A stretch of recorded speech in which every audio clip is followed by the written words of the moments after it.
Hello, my name is TC, and I am your girlfriend, not girlfriend, and the most honest F buddy you've never had. The topic of today is how to create space between you and your FB or FWB. The first thing I'm always going to start off with is communication. So, in my particular situation, I was going through a period of time where I needed time to work on the things that I wanted to do. So, with film career, you always got to be finding the next networking event. You got to be on set. You're planning to be on set. You are on set. You're thinking about set. Everything just is about set when you're trying to pursue a film career. So, when I was trying to do this, I was realizing that I wanted to be around my FB I wouldn't say way too much, but just really often. And that's what he wanted as well. So we were spending a lot of time together.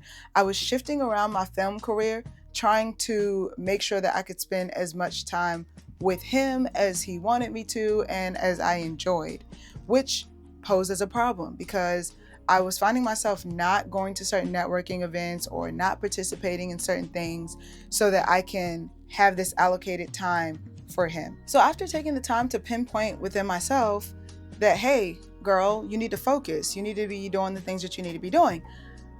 I said, okay, I need to sit him down and have a talk. And that is the first step. Communication is always key.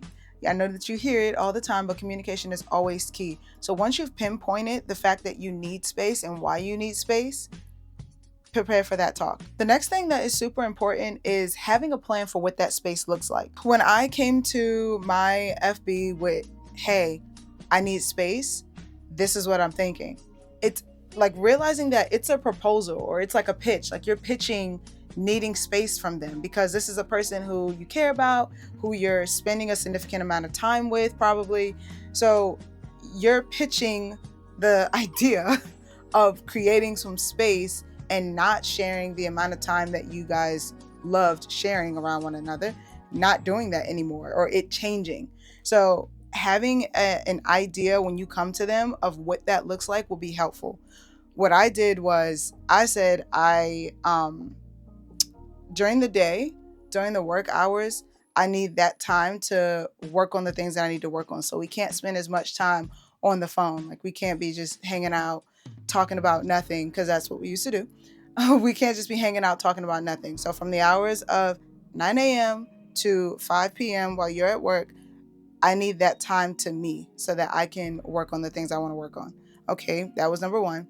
And then number two, I said I need to come home and like spend the night at my house 2 days out of the week. And I'm thinking that be Tuesday and Wednesday or Tuesday and Thursday. I can't remember what I said. It was a while ago, but I definitely proposed 2 days out of the week where I wanted to come home and stay home.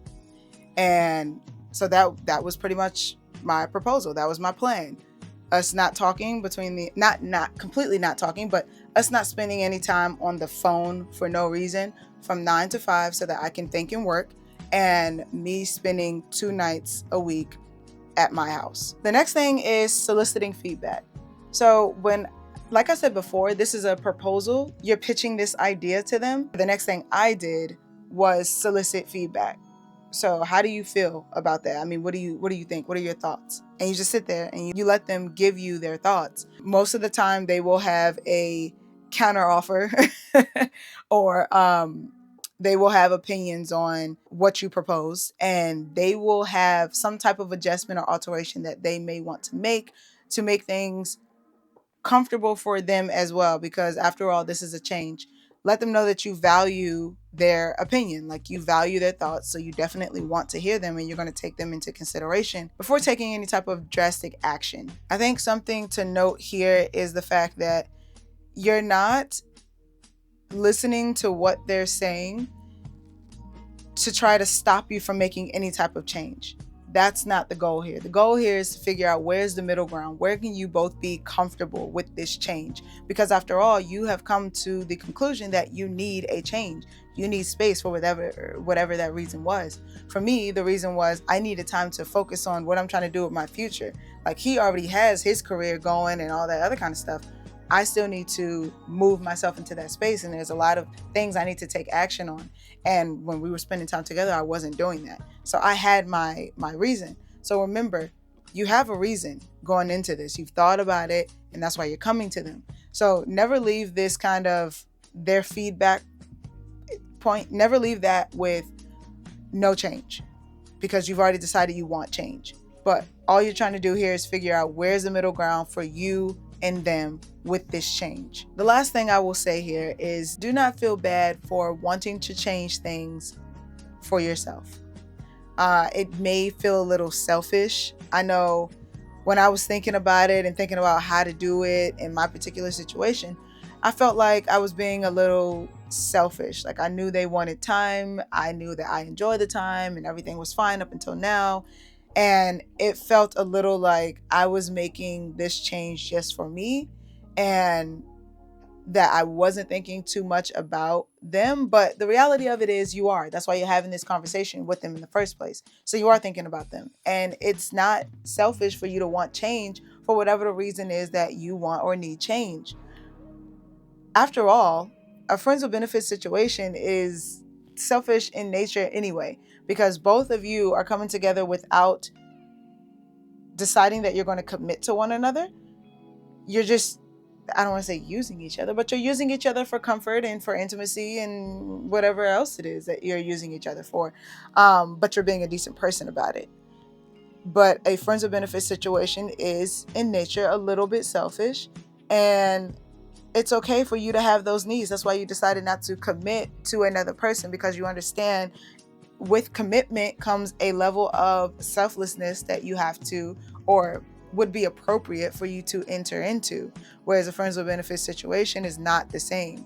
So it's okay to be a little selfish. It's okay to have those selfish needs, selfish reasons for wanting space in your dynamic. The best thing that you can do, though, and the most considerate thing you can do to show that you care about this person, is to communicate that to them, have a plan, and solicit their feedback. So that's all I have on this topic. Hopefully that was helpful. If maybe you need any more clarity, or maybe you want me to dive a little deeper into something or my own experience, feel free to leave that in the comments, and I will definitely do that, because I have no problem being open and completely honest about, how I handle a situation like this, because I've been in it on a couple of occasions in the same like FWB relationship. So yeah, that's all I have. Bye guys.